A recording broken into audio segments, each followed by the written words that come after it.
अस्सलाम वालेकुम जी। मैं हूं आपका मेज़बान वावी आमीन। आज की इस वीडियो में कुछ कौमी और कुछ इंटरनेशनल खबरें हैं, उनको शामिल करने से पहले आप हमारे इस डिजिटल प्लेटफॉर्म को लाइक, सब्सक्राइब और फॉलो कर लें ताकि आने वाली हर वीडियो आप तक पहुंचती रहे और आप बाखबर रहें। सबसे पहले कौमी खबर शामिल करते हैं कि आज पाकिस्तान तहरीक इंसाफ ने लाहौर में एहतजाज किया। इससे पहले पाकिस्तान तहरीक इंसाफ की इंतजामिया की जानिब से लाहौर की मकामी इंतजामिया को अपने एहतजाज के लिए एक दरख्वास्त दी गई थी, जिसे DC लाहौर ने मुस्तरद कर दिया था और इस एहतजाज की इजाज़त नहीं दी थी। आज 5 अगस्त को मुकर्रर टाइम पर पाकिस्तान तहरीक इंसाफ के वकला ने ऐवान अदल के बाहर एहतजाज शुरू किया तो वहां पहुंची पुलिस थी, और पुलिस ने न सिर्फ वकला के साथ धक्कम पेल की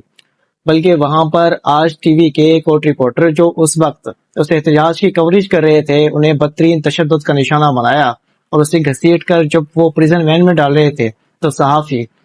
पुलिस को बार बार ये दुहाइयां दे रहे थे कि ये कोर्ट रिपोर्टर है, इसे छोड़ दें। लेकिन पुलिस ने एक की एक ना सुनी और पुलिस एक दूसरे को कहती रही कि इसे अंदर डालो, और बिलाखिर उस सहाफी को बदतरीन तशद्दुद के बाद प्रिजन वैन में मुंतकिल कर दिया गया। आज़ादी सहाफत के हवाले से पहले भी पाकिस्तान तनज़्ज़ुली का शिकार है और पाकिस्तान की रैंकिंग तनज़्ज़ुली में काउंट की जाती है, और इस तरह के हमले सहाफ़ियों पर न सिर्फ पाकिस्तान में आज हुए बल्कि इससे पहले भी सहाफ़ियों की आवाज़ को दबाने के लिए होते रहे हैं, और ये बायस तशवीश है। और खबरें के सिलसिले को आगे बढ़ाएं और अब इंटरनेशनल खबरें शामिल करते हैं।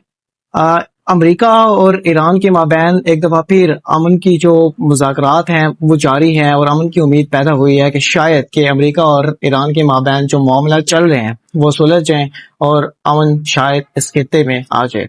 लेकिन एक ऐसे वक्त में जब एक तरफ अमन की किरण नजर आ रही है और उम्मीद है, दूसरी जानिब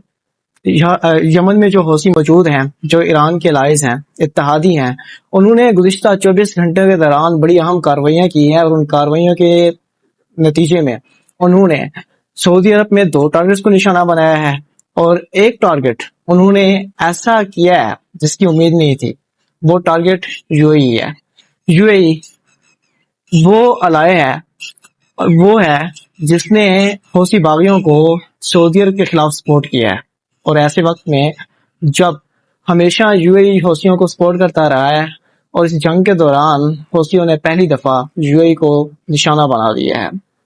UAE के इलाके नादे अली में धमाकों की आवाजें सुनी गई हैं, और वहां पे मिसाइल बरसे हैं, और उसके बाद जब तहकीकात हुई तो उसके बाद पता चला कि ये धमाके और ये मिसाइल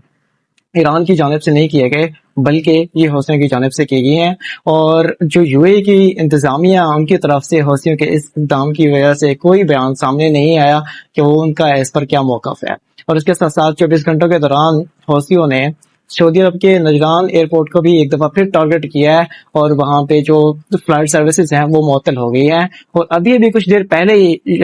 हौसियों ने सऊदी अरब के जो बहरे अहमर में जो तिजारती जहाज था उसको भी निशाना बनाया गया है, और हौसियों के तर्जुमान की जानिब से प्रेस कॉन्फ्रेंस की गई है, और उस प्रेस कॉन्फ्रेंस में ये बयान दिया गया है कि सऊदी अरब ने जो उनका मुहासरा किया हुआ है तो उस मुहासरे के जवाब में अब सऊदी अरब को भी हम मुहासरा करेंगे, और उसकी जो सऊदी अरब की तिजारत है उसको भी नहीं होने देंगे। और इसके साथ साथ एक और बड़ी खबर शामिल करते हैं कि इस वक्त यूरोप, अमेरिका और इसके इत्तेहादियों की जो सारी नजरें हैं वो यूक्रेन से हट चुकी हैं, और वो उनकी नजरें अब अमेरिका और ईरान की जंग पर मरकूज हैं। लेकिन ऐसे वक्त में रूस ने यूक्रेन के खिलाफ अपनी कार्रवाइयां तेज कर दी हैं। यूक्रेन के खिलाफ अपनी ताज़ा कार्रवाइयों में रूस ने 17 मिसाइलों के साथ बड़ा हमला किया, और कई ड्रोन उसमें शामिल थे, और इन कार्रवाइयों के नतीजे में तकरीबन 17 अफराद हलाक हो गए हैं और दर्जनों अफराद जख्मी हैं। यूक्रेनी सदर ज़ेलेंस्की की जानिब से बयान दिया गया है, और इस बयान में उन्होंने मायूसी का इजहार करते हुए ये कहा है कि अगर उन्हें पेट्रियट मिसाइल सिस्टम के मिसाइल की तैयारी का टारगेट नहीं दिया जाता या उन्हें वो अलाउ नहीं किया जाता तो इस वजह से कीमती जानों का नुकसान हुआ है। अगर अमेरिका उन्हें इन मिसाइलों की तैयारी करने की इजाजत दे तो आज ये कीमती जानें ना जा सकें। इससे पहले सदर ज़ेलेंस्की ने अमेरिका से ये दरख्वास्त की थी कि वो उन्हें पेट्रियट सिस्टम के मिसाइलों की तैयारी करने की इजाजत दें, लेकिन अमेरिकी सदर डोनाल्ड ट्रंप ने पेंटागन की ہدایات پہ روسی صدر کو اس اجازت دینے سے انکار کر دیا تھا اور یہ بیان دیا تھا کہ اگر وہ آج اپنی اس ٹیکنالوجی کو کسی دوسرے ملک کے ہاتھ میں دے دیں تو کل کو یہ ٹیکنالوجی دوسرے ملکوں کے پاس چلی جائے گی، اور اس کے بعد یہ ٹیکنالوجی امریکہ کے خلاف بھی استعمال ہو سکتی ہے، اور یہی وجہ ہے کہ امریکہ اس ٹیکنالوجی کو کسی دوسرے ملک کے ہاتھوں میں نہیں دے سکتا۔ اب صدر زیلنسکی کا ایک بڑا امتحان ہے، ان کے پیچھے پورا یورپ اور پورا نیٹو کھڑا تھا، لیکن ایک ایسے وقت میں جب دنیا کی ساری نظریں امریکہ اور ایران جنگ پر مرکوز ہیں، صدر زیلنسکی کی مدد کرنے کے لیے کوئی بھی نہیں ہے، اور اس نے اپنی تازہ کارروائیاں تیز کر دی ہیں، اور ایسے وقت میں برطانیہ جو سب سے بڑا بیک اپ پہ اس کا مددگار تھا، اس نے بھی اپنی نظریں پھیر لی ہیں، اور اس کی جو توجہ ہے وہ اسرائیل کے ساتھ مرکوز ہے، اور وہ اسرائیل کو اپنا اسلحہ، سازوسامان اور اپنا ہوائی اڈے دے رہا ہے۔ تو ایسے وقت میں صدر زیلنسکی بے بس ہیں، اور وہ چیخ چیخ کر مدد کے لیے پکار رہے ہیں، لیکن کوئی سننے کو تیار نہیں ہے، اور اس وقت